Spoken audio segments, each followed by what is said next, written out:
ഇത് നമ്മൾ അങ്ങനെ ഉപയോഗിക്കണം. ഇത് ഫുൾ ഓട്ടോമാറ്റിക് വണ്ടിയാണ്. ലോഡ് കയറുമ്പോൾ താന്നിരിക്കും, അത് ഉയരേണ്ട സമയത്ത് ഓട്ടോമാറ്റിക്കായിട്ട് അത് ഉയർന്നോളും. എന്താണ് ആഡ്ബ്ലൂ? എന്തിനാണ് വാഹനങ്ങളിൽ ആഡ്ബ്ലൂ ഉപയോഗിക്കുന്നത്?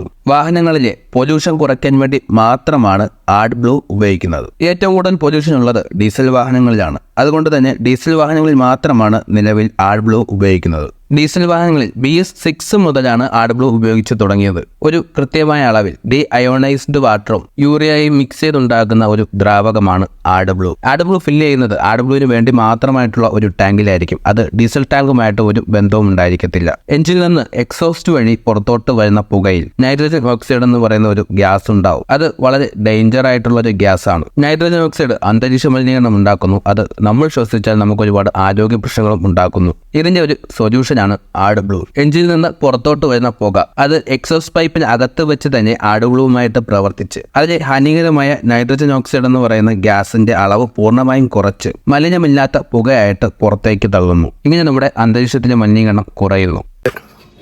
ഞാൻ വീട്ടിൽ നിന്ന് ഇറങ്ങിയിട്ട് ഇന്ന് ഏകദേശം 26ാം ദിവസമാണ്. ജാർഖണ്ഡിൽ വന്നിട്ട് ലോഡ് ഇറക്കാതെ ഹാൾട്ടിംഗ് ആയ ദിവസം ഏകദേശം 15 ദിവസം കഴിഞ്ഞു. 16ാം ദിവസമാണ് ഇന്ന്. അപ്പോൾ ഇന്നാണ് നമ്മുടെ ലോഡ് ഇറക്കാനായിട്ട് വിളിച്ചേക്കുന്നത്. അപ്പോൾ നമ്മളങ്ങോട്ട് പോവുകയാണ്. അപ്പോൾ ഇന്ന് ലോഡ് ഇറക്കി വളരെ സന്തോഷമുണ്ട്. എന്നുവെച്ചാൽ ഇത്രയും ദിവസം 15-16 ദിവസത്തോളം നമ്മളിങ്ങനെ ഒരേ സ്ഥലത്ത് ഒരേ കണക്കിങ്ങനെ കിടന്നു. അത് പലതും വീഡിയോ എടുക്കാൻ പറ്റത്തില്ല. നമ്മൾ വെറുതെ നിൽക്കുന്ന വീഡിയോ എങ്ങനെ എടുക്കുന്നത്? ബയോഡീസൽ അൺലോഡ് ചെയ്യാൻ പോകുന്നതിന് മുമ്പായിട്ട് നമ്മുടെ വണ്ടി ഒന്ന് കാലിയാക്കേണ്ട ആവശ്യമുണ്ടായിരുന്നു.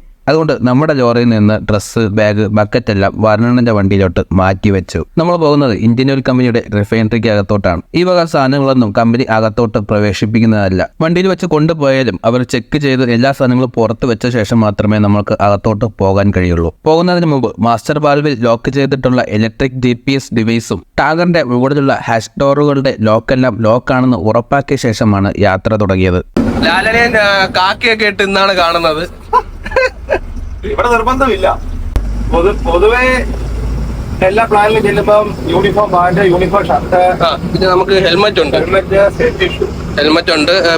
2 ഹെൽമെറ്റ് ഇപ്പൊ നമ്മള് സെറ്റ് ചെയ്തിട്ടുണ്ട്. എനിക്കും കൂടെ ഉള്ളതും പിന്നെ 2 സേഫ്റ്റി ഷൂവും കൂടെ സെറ്റ് ചെയ്തിട്ടുണ്ട്. കണ്ട, ഇതാണ് നമ്മുടെ അവിടുത്തെ സേഫ്റ്റി ഷൂ. ഹെൽമെറ്റും സേഫ്റ്റി ഷൂവും ഉപയോഗിച്ചാണ് നമ്മൾ അകത്തോട്ട് കയറേണ്ടത്.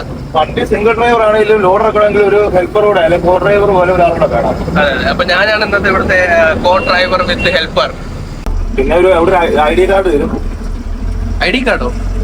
ഒരു കരുത്തിൽ ടാഗ് ID കാർഡ് തരും. ഇവിടെ കമ്പനിക്കകത്ത് തരും. എനിക്കും കിട്ടോ? 2 പേർക്കും തരും. പിന്നെ അവര് പറയുന്ന റൂട്ടിൽ കൂടെ അതിനകത്ത് വണ്ടി ഓടിക്കാൻ പറ്റത്തുള്ളൂ. പിന്നെന്താ